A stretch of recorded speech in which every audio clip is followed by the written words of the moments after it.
ঐতিহ্যবাহী কালামিয়ার বাড়ি। এই বাড়িটা হইতেছে জমিদার বাড়ি হিসাবে খ্যাত এবং হচ্ছে এই বাড়ির ইতিহাস ঐতিহ্য আমরা যতটুকু জানতে পারলাম, এরা হচ্ছে প্রাচীনকালে জমির সকল তৎপরতা ওনারা করতেন এবং হচ্ছে এই বাড়িটার প্রাচীরগুলো আমরা যদি দেখি, প্রাচীরগুলো প্রচুর পরিমাণে মোটা এবং হচ্ছে স্থাপনাগুলো অনেক সুন্দর এবং প্রাচীনতম তো বটেই। আমাদের মনে হচ্ছে যে কয়েকশো বছর ধরেই এই প্রাচীনতম এই নিদর্শনগুলো এখানে ছিল এবং এই ঘরটা আমরা দেখতে পাচ্ছি সেই পুরাতন আমল থেকে, তবে এটা রিপেয়ার করা, লাস্ট কয়েক বছর আগে সম্ভবত এগুলো রিপেয়ার করা হয়েছে এবং হচ্ছে এটাকে আমরা দেখতে পাচ্ছি এই ভবনটা একেবারে সদ্য নির্মিত, কিছুদিনের মধ্যে হয়তো বা নির্মাণ করা হয়েছে।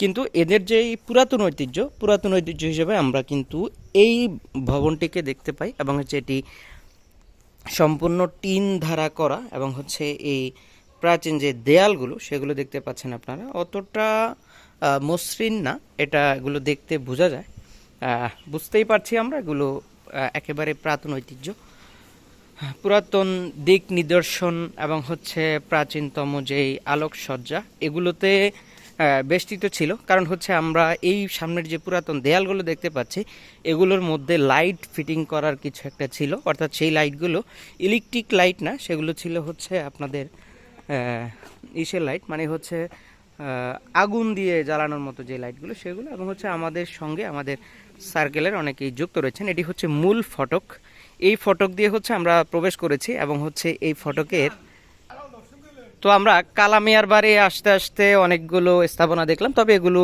সদ্য নির্মিত, পূর্বে যেগুলো নির্মাণ করা ছিল সেগুলোকে আবার রিপেয়ার করা হয়েছে। প্লাস হচ্ছে এই মুহূর্তে অনেকেই বসবাস করে বলে মনে হয়েছে, কিন্তু এরা খুব যে নিয়মিত তা না, এরা খুব অল্প অল্প এখানে আসে আর যায়। আর হচ্ছে আমরা এখানে দেখতে পাচ্ছি প্রাচীন ঐতিহ্যের যেই, এটা হচ্ছে পুকুর ছিল সামনে, পুকুরের ঘাট ছিল এবং হচ্ছে কবরস্থান, সেগুলো সব কিছুই আগের মতো সিস্টেমে রয়েছে, কিন্তু কিছু কিছু ভবন তারা নতুন করে নির্মাণ করেছে আমরা যতটুকু জানতে পারলাম।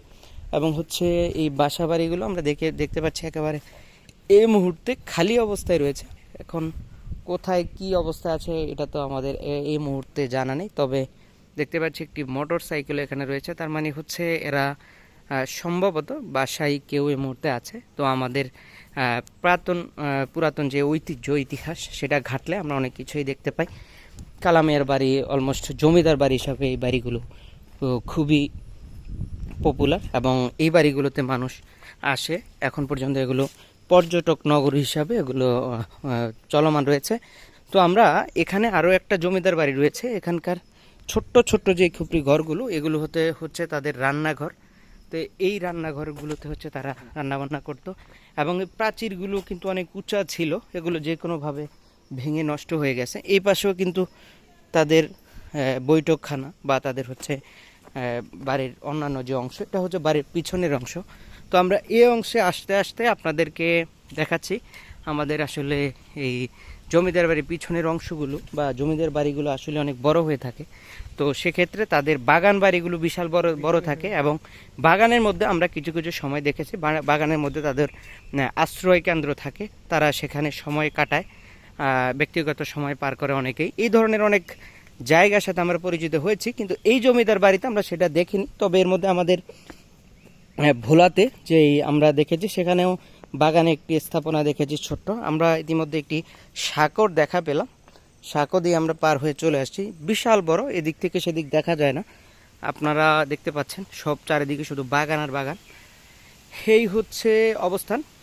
তো আমাদের সঙ্গে আমাদের টিম মেম্বাররাও রয়েছে, আমাদের ছোট্ট একটি মাছের বাড়ির টিমও রয়েছে।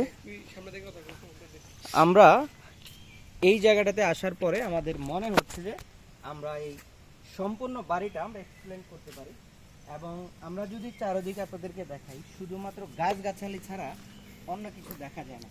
তো এই গাছগাছালি আপনারা যদি দেখতে চান বা এই বাড়িটা উপভোগ করতে চান তাহলে আপনাদেরকে আসতে হবে পাতারহাট থেকে সরাসরি কালামিয়ার বাড়ি। এই অঞ্চলের নাম হচ্ছে হোগলা অঞ্চল, মনে হয় হোগলা অঞ্চল, রাইট, এটা হচ্ছে হোগলা অঞ্চল। তো এই অঞ্চলে আসলে হচ্ছে আপনারা এই নিদর্শনগুলো দেখতে পাবেন এবং সৌন্দর্যগুলো আপনারা উপভোগ করতে পারবেন। আজকের মতো বিদায় নিচ্ছি, দেখা হচ্ছে আমাদের নেক্সট ভিডিওতে।